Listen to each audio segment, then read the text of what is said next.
ഹരി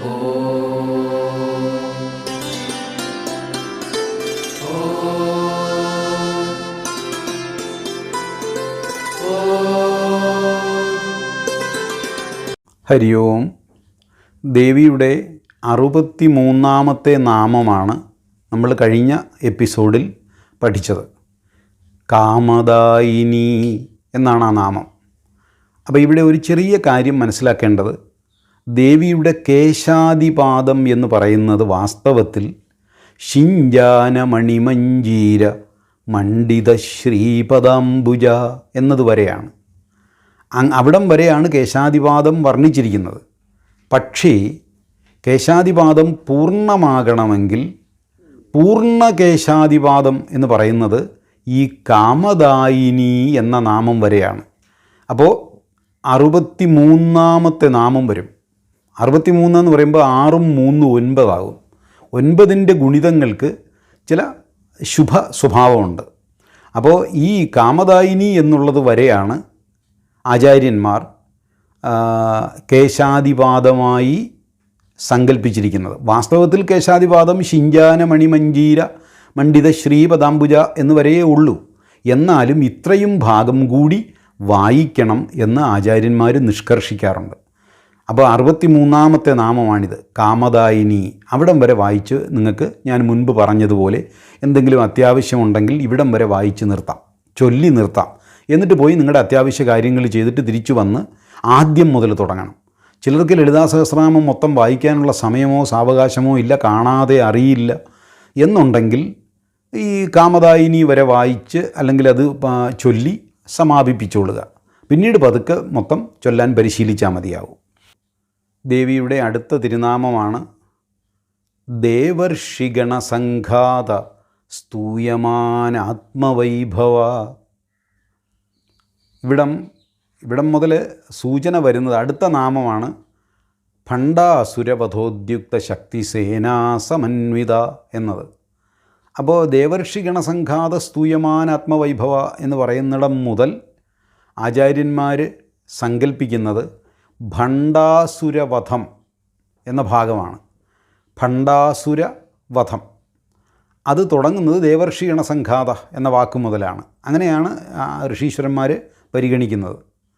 അപ്പോൾ ഇപ്പോൾ ഒരു സംശയം ഇങ്ങനെ വന്നിരുന്നു, ശിഞ്ചാനമണിമഞ്ജീര മണ്ഡിത ശ്രീപദാംബുജ എന്നുവരെയുള്ള ഭാഗമാണല്ലോ ദേവിയുടെ കേശാദിപാദമായിട്ട് നേരത്തെ പറഞ്ഞത്. ഇപ്പോൾ പറയുന്നു കാമദായിനി വരെ ചൊല്ലണമെന്ന്. ഇത് രണ്ടും കൂടെ എങ്ങനെ പോകും എന്നൊരു സംശയം അത് സ്വാഭാവികമായിട്ടും നിങ്ങൾക്ക് വരാവുന്നതേ ഉള്ളൂ. വാസ്തവത്തിൽ ശിഞ്ചാനമണിമഞ്ജീര എന്നത് വരെയാണ് ദേവിയുടെ കേശാദിപാദം. അവിടെ വരെ ചൊല്ലി നിങ്ങൾക്ക് വേണമെങ്കിൽ നിർത്താം. പിന്നെ അതിൻ്റെ ഒരു പൂർണ്ണത വരണമെങ്കിൽ കാമദായിനി വരെ 63ാമത്തെ നാമം വരെ ചൊല്ലണം എന്ന് മാത്രമേ ഉള്ളൂ. അത് നിങ്ങളുടെ ഇഷ്ടം പോലെയാണ്. ശിഞ്ചാനം കൊണ്ട് നിർത്തേണ്ടവർക്ക് നിർത്താം, അതല്ല കാമദായിനി വരെ ചൊല്ലി നിർത്തേണ്ടവർക്ക് അങ്ങനെയും നിർത്താം. എത്രയേ ഞാൻ പറഞ്ഞുള്ളൂ. അപ്പോൾ ഇനി അടുത്ത തിരുനാമമാണ് ദേവർഷിഗണസംഘാത സ്തൂയമാനാത്മവൈഭവ എന്നത്. ദേവർഷിഗണം, ദേവ ഋഷിമാരുടെ ഗണം. ഇത് രണ്ട് വിധത്തിൽ അർത്ഥം പറയാറുണ്ട്. ദേവന്മാരുടെയും ഋഷിമാരുടെയും കൂട്ടം. ഗണമെന്ന് പറഞ്ഞാൽ കൂട്ടം. അപ്പോൾ ചില ആചാര്യന്മാർ പറയുന്നത് ദേവന്മാരുടെയും ഋഷിമാരുടെയും കൂട്ടം എന്നല്ല, ദേവന്മാരിലെ ഋഷിമാരുടെ കൂട്ടം, ദേവർഷിമാരുടെ കൂട്ടം എന്നാണ് ചില ആചാര്യന്മാർ പറയുന്നത്. രണ്ടായാലും കുഴപ്പമൊന്നുമില്ല. ദേവന്മാരുടെയും ഋഷിമാരുടെയും കൂട്ടം എന്ന് സങ്കല്പിക്കുക. ഗണമെന്ന് പറഞ്ഞാൽ കൂട്ടം, ജാലം. ദേവർഷിഗണ സംഘാത, സംഘാതമെന്ന് പറഞ്ഞാൽ കൂട്ടം, ഒരുമിച്ച് ചേർന്നത് എന്നാണ് അർത്ഥം.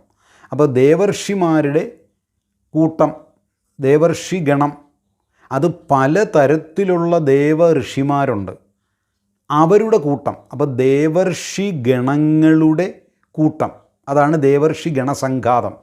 അപ്പോൾ ചോദിക്കും, സംഘാതമോ ഗണമോ എന്തെങ്കിലും ഒന്നുപോരെ, എന്തിനാണ് രണ്ട് വാക്കും കൂടി? അത് വരേണ്ടതെന്ത്? ദേവർഷിമാർ തന്നെ ഈ ദേവന്മാരെന്ന് പറയുന്നത് സൂക്ഷ്മ ശക്തികളാണ്. അത് ഞാൻ നേരത്തെ ഒന്ന് പറഞ്ഞതാണ്.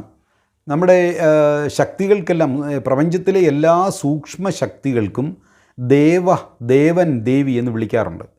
അഗ്നിദേവൻ, നമ്മുടെ വീട്ടിൽ 4 മൂലയുണ്ടല്ലോ, അതിൽ തെക്കു കിഴക്കേ മൂലയ്ക്ക് അഗ്നികോൺ എന്നാണ് പറയുക. തെക്കു പടിഞ്ഞാറേ മൂലയ്ക്ക് നിരുതി കോൺ എന്ന് പറയും. അതുപോലെ വടക്കു പടിഞ്ഞാറേ മൂലയ്ക്ക് വായുകോൺ എന്ന് പറയും. വടക്ക് കിഴക്കേ മൂലയ്ക്ക് ഈശാനകോൺ എന്നാണ് പറയുക. അപ്പം 4 കോണായി. അപ്പോൾ ഈ 4 കോണിലും 4 ദേവതമാരാണ്. ഇപ്പോൾ എന്തൊക്കെ ദേവതമാരാണ്? അഗ്നികോണിൽ അഗ്നിയാണ് ദേവത, വായുകോണിൽ വായുവാണ് ദേവത, നിരുതി കോണിൽ നിരുതിയാണ് ദേവത, ഈശാനകോണിൽ ഈശാനനാണ് ദേവത. ഇതാണ് അതിൻ്റെ ഒരു പ്രത്യേകത, 4 ദേവതമാർ. അപ്പോൾ ഇവിടെ ഈ 4 ദേവതമാരെന്ന് പറയുന്നത് നമ്മൾ ഉദ്ദേശിക്കുന്നത് പോലെ കൈയും കാലും ഒക്കെയുള്ള കിരീടങ്ങളുമൊക്കെ ധരിച്ച മനുഷ്യരൂപത്തിലുള്ള വ്യക്തിത്വങ്ങളല്ല.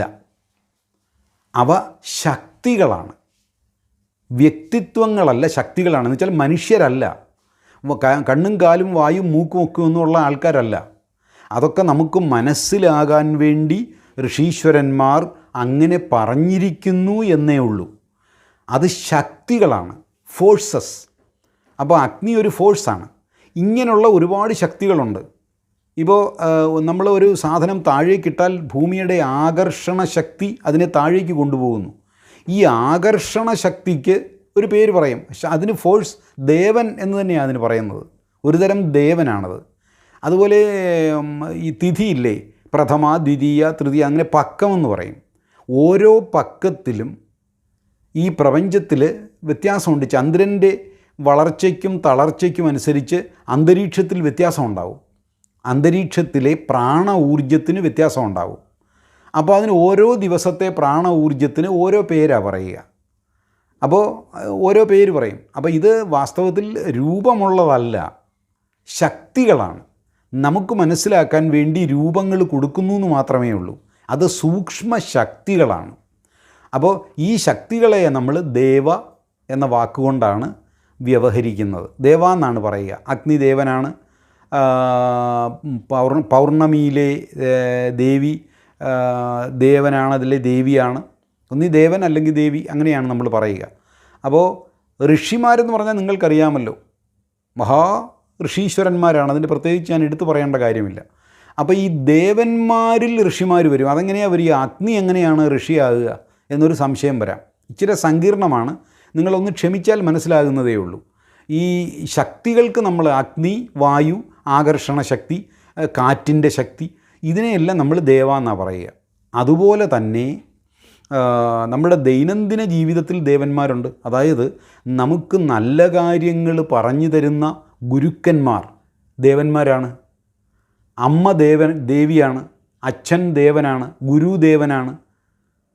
നമുക്കെന്ത് നല്ലത്, നമ്മുടെ ജീവിതത്തെ പ്രകാശമാനമാക്കുന്ന ആരും ദേവനാണ്, അല്ലെ ദേവിയാണ്. അവരുടെ കൂട്ടത്തിൽ നിന്നാണ് ഋഷിമാർ വരിക.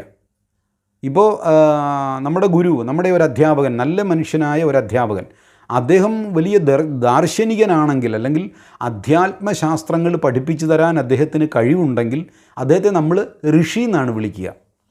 ഋഷിമാരുടെ ഒരു പ്രത്യേകത, അധ്യാത്മവിദ്യ, ആത്മീയ ജ്ഞാനം പകർന്നു തരാൻ കെൽപ്പുള്ളവരെയാണ് നമ്മൾ ഋഷി എന്ന് പറയുക. അപ്പോൾ ദേവർഷിമാരെന്ന് പറഞ്ഞാൽ ദേവന്മാരിൽ വെച്ച് ഋഷിമാരായവർ, അധ്യാപകരിൽ വെച്ച് ഋഷിമാർ, അമ്മമാരിൽ വെച്ച് ഋഷിമാരായവർ, അച്ഛന്മാരിൽ ഋഷിമാരുള്ളവർ, അവരെയൊക്കെ ദേവർഷി എന്നാണ് വിളിക്കുക. അപ്പോൾ രണ്ടർത്ഥവും നമുക്ക് ആ വാക്കിനെടുക്കാം. ദേവന്മാരും ഋഷിമാരും എന്ന് വേണേ എടുക്കാം. അതല്ല, ദേവന്മാരിലെ ഋഷിമാർ എന്നും അർത്ഥമെടുക്കാം. രണ്ടർത്ഥവും എടുക്കാം. അപ്പോൾ ദേവർഷിഗണസംഘാത, അവരുടെ കൂട്ടങ്ങൾ കൂടിച്ചേർന്നത്, അവരുടെ ഗ്രൂപ്പുകൾ കൂടിച്ചേർന്ന ഗണസംഘാത, സ്തൂയമാനമെന്ന് പറഞ്ഞാൽ സ്തുതിക്കുന്ന, സ്തൂയമാന അവരാൽ സ്തുതിക്കപ്പെടുന്ന, ആത്മവൈഭവം, സ്വന്തമായ വൈഭവം, ശക്തി, മഹത്വം ഉള്ളവൾ. ദേവന്മാരുടെയും ഋഷിമാരുടെയും കൂട്ടം സ്തുതിച്ചു പാടുന്ന മഹാശക്തികളും വൈഭവങ്ങളും ഉള്ളവളെ നിനക്ക് നമസ്കാരം എന്നാണ് ഈ വാക്കിനർത്ഥം. ദേവർഷിഗണസംഘാത സ്തൂയമാന ആത്മവൈഭവ, ആത്മവൈഭവം എന്ന് എടുത്തു പറയാൻ കാരണം നമുക്ക് പലപ്പോഴും നമ്മുടെ ശക്തി എന്ന് പറയുന്നത് നമ്മുടെ സ്വന്തം ശക്തി ആയിരിക്കില്ല. എൻ്റെ അച്ഛൻ വലിയ ഉയർന്ന സ്ഥാനത്താണ്, അതുകൊണ്ട് അദ്ദേഹത്തിൻ്റെ ശക്തിയായിരിക്കും എനിക്ക് വരിക. എൻ്റെ അമ്മയുടെ സ്ഥാനം ഉയർന്നതായതുകൊണ്ട് ആ ശക്തി കുറേ എനിക്കും കിട്ടും. ഇനി ഇതൊക്കെ പോട്ടെ, ഞാൻ നല്ലവണ്ണം വ്യായാമം ചെയ്താൽ എൻ്റെ ശരീരത്തിൻ്റെ ശക്തി എൻ്റെ ശക്തിയാണ് എന്ന് ഞാൻ വിചാരിക്കും. മരണം വരെ നമ്മളങ്ങനെ വിചാരിക്കും. മരണസമയത്ത് ആത്മാവ് ഈ ശരീരത്തെ വിട്ടുപോകുമ്പോഴാണ് നമ്മൾ മനസ്സിലാക്കുക അത് ശരീരത്തിൻ്റെ ശക്തിയായിരുന്നു, ആത്മാവിൻ്റേതായിരുന്നില്ല എന്ന്. അപ്പോൾ ആത്മാവിൻ്റെ ശക്തി എന്ന് പറയുന്നത് നിങ്ങൾ ജപസാധനകൾ അനുഷ്ഠിക്കുമ്പോൾ നിങ്ങൾക്കുണ്ടാകുന്ന ശക്തികളുണ്ട്, സിദ്ധികൾ. അതിനെയാണ് നിങ്ങളുടെ സ്വന്തം ശക്തികളെന്ന് പറയുക. ഈ മസിലും മറ്റ് ശക്തിയും പേരും പെരുമയും പണവും മസിലും ഇതൊക്കെ നിങ്ങളുടെ ശക്തിയല്ല, അത് വെറുതെ ശരീരത്തിൻ്റെ ശക്തികളാണ്. അപ്പോൾ ആത്മവൈഭവം എന്ന് പറഞ്ഞാൽ ശരീരത്തിൻ്റെ ശക്തിയോ അമ്മ വഴിയോ അച്ഛൻ വഴിയോ മിത്രങ്ങൾ വഴിയോ ഉണ്ടാകുന്ന ശക്തിയോ അല്ല, സ്വന്തമായ ശക്തി. അതിനെയാണ് ആത്മവൈഭവം എന്ന് പറയുക. ദേവന്മാരും ഋഷിമാരും പുകഴ്ത്തി അവരുടെ കൂട്ടം പുകഴ്ത്തുന്ന സ്തുതിക്കുന്ന സ്വന്തം ശക്തികളുള്ളവൾ, ആത്മവൈഭവമുള്ളവൾ എന്നാണ് ഈ വാക്കിൻ്റെ അർത്ഥം.